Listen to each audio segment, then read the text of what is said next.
नमस्कार दोस्तों, आज की वीडियो में हम बात करने वाले हैं कि आप यूपी स्कॉलरशिप मुस्लिम माइनॉरिटी का जो फॉर्म है वो आप किस तरीके से ऑनलाइन करेंगे। तो आज की इस वीडियो में हमने आपको स्टेप बाय स्टेप समझाया कि किस तरीके से आपको फॉर्म जो है वो ऑनलाइन करना है। तो सबसे पहले आपको इस वेबसाइट पर आ जाना है और यहाँ पर रजिस्ट्रेशन के ऑप्शन पर क्लिक कर देना है।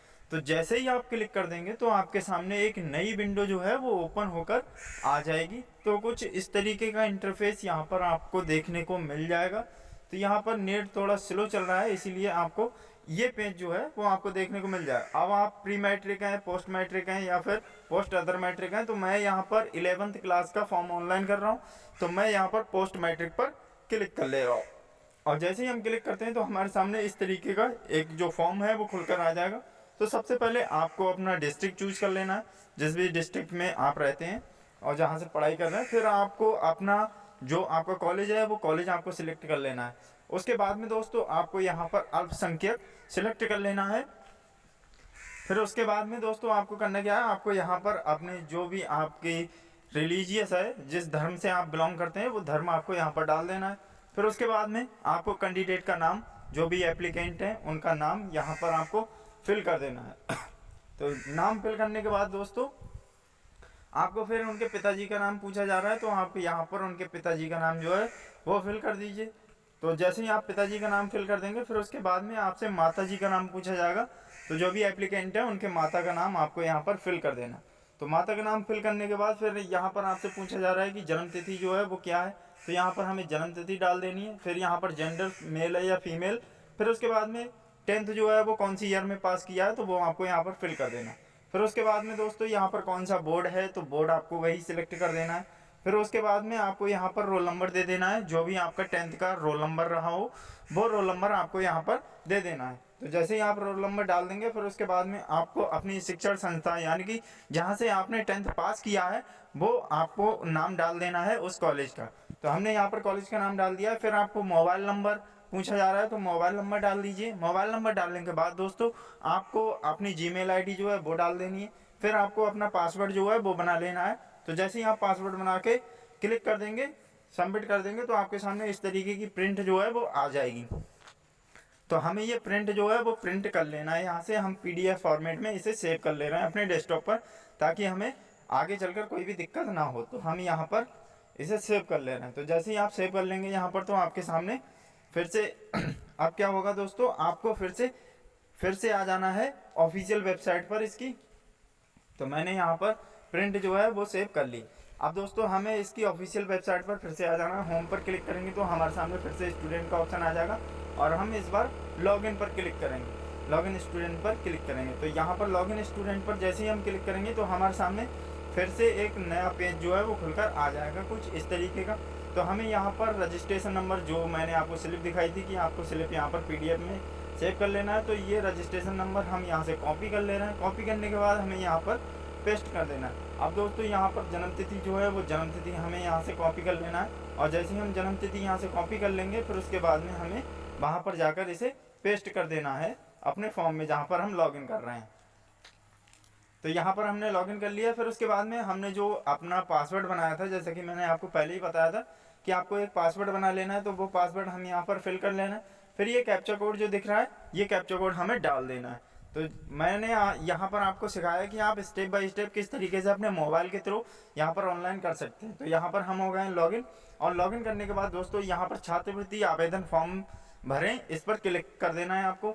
जैसे ही आप क्लिक करेंगे तो आपके सामने एक नया फॉर्म जो है वो खुलकर आ जाएगा, जिसमें आपकी बेसिक सी डिटेल्स मांगेंगे, जैसे कि आप कहाँ रहते हैं, आप और आपने कहाँ पर 10वां पास किया है और आपका रोल नंबर क्या है, ये सब आपके सामने इस तरीके का आ जाएगा। तो यहाँ पर सबसे पहले आपसे पूछा जा रहा है कि आपका स्थायी पता जो है वो कौन सा है। तो यहाँ पर आपको स्थायी पता जो है वो यहाँ पर फिल कर लेना है। तो जैसे ही आप स्थायी पता फिल कर लेंगे तो एक बार नीचे और हम कॉपी पेस्ट कर देंगे, फिर हम यहाँ पर टिक कर देंगे तो हमारा दूसरी जगह पर ऑटोमेटिक आ जाएगा। तो जैसे ही हम इतना कर लेंगे फिर हमें यहाँ पर राशन कार्ड की रिक्वायरमेंट रहेगी, तो राशन कार्ड नंबर हमें यहाँ पर डाल देना है।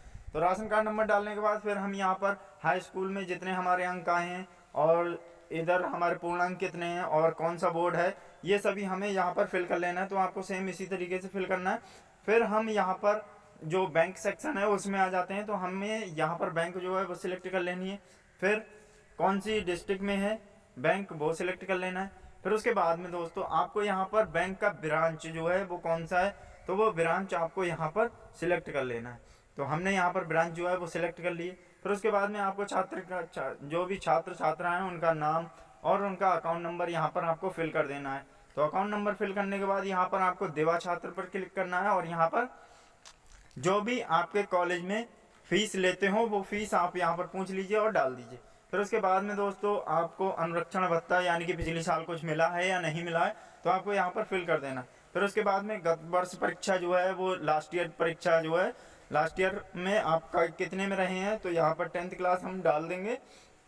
और 10th क्लास डालने के बाद दोस्तों यहाँ पर आपको फिर से वही डाल देना है जो आपने पहले डाला है, जैसे कि पूर्णांक कितने हैं, प्राप्तांक कितने हैं और पास हैं या नहीं हैं या फिर आप प्रमोटेड हैं, तो ये सब आपको डाल देना है। और कहाँ से आपने 10वां पास किया है उस शिक्षण संस्थान का नाम यहाँ पर डाल देना है, यानी कि कॉलेज का नाम यहाँ पर फिल कर देना है।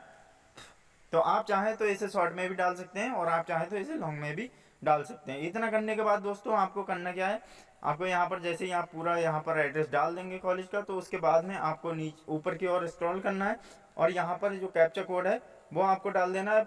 आप एक बार देख लीजिए कि आपका जो फॉर्म है वो सही भरा है या फिर गलत है, तो ये आपको ज़रूर देख लेना है। तो देखने के बाद दोस्तों ये कैप्चा कोड जो है वो हम फिल कर लेते हैं यहाँ पर, और ये टिक मार्क जो ऑप्शन आ रहा है इसे हम टिक मार्क कर देंगे। और टिक मार्क करने के बाद हम यहाँ पर कर देंगे सबमिट। तो जैसे ही हम सबमिट कर देंगे तो हमारा दो तीन चरण जो है वो पूरे हो चुके हैं। अब हमसे बोला जा रहा है दोस्तों कि आप अपना फ़ोटो जो है वो अपलोड कीजिए। तो यहाँ पर हम अपना फ़ोटो जो है, तो चलिए हम अपना फ़ोटो यहाँ पर अपलोड कर लेते हैं। अगर आपको कोई भी दिक्कत या परेशानी आती है तो आप लोग मुझे कमेंट कीजिए, मैं आप लोगों के लिए दूसरा वीडियो बना दूंगा जहाँ पर आपको कोई भी प्रॉब्लम आ रही है। तो यहाँ पर हम अपना फ़ोटो जो है वो चूज़ फाइल कर लेंगे और यहाँ पर हम चले जाते हैं अपने फोल्डर में, जहाँ पर हमें अपना फ़ोटो जो है वो 20 KB से आपका कम का होना चाहिए और JPG फॉर्मेट में होना चाहिए। तो हम यहाँ पर अपलोड के बटन पर क्लिक कर देंगे।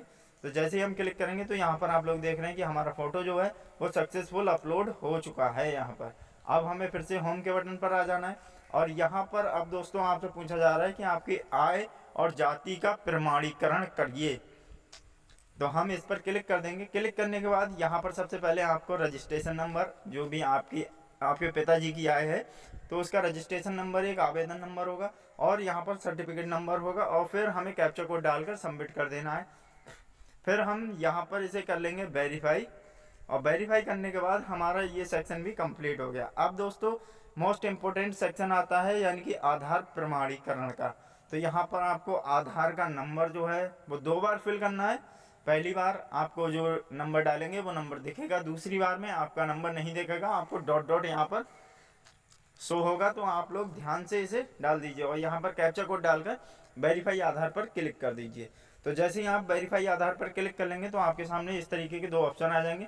तो click here for Aadhaar OTP authentication पर क्लिक कर देना है, फिर रीसेंट OTP पर क्लिक कर देना है।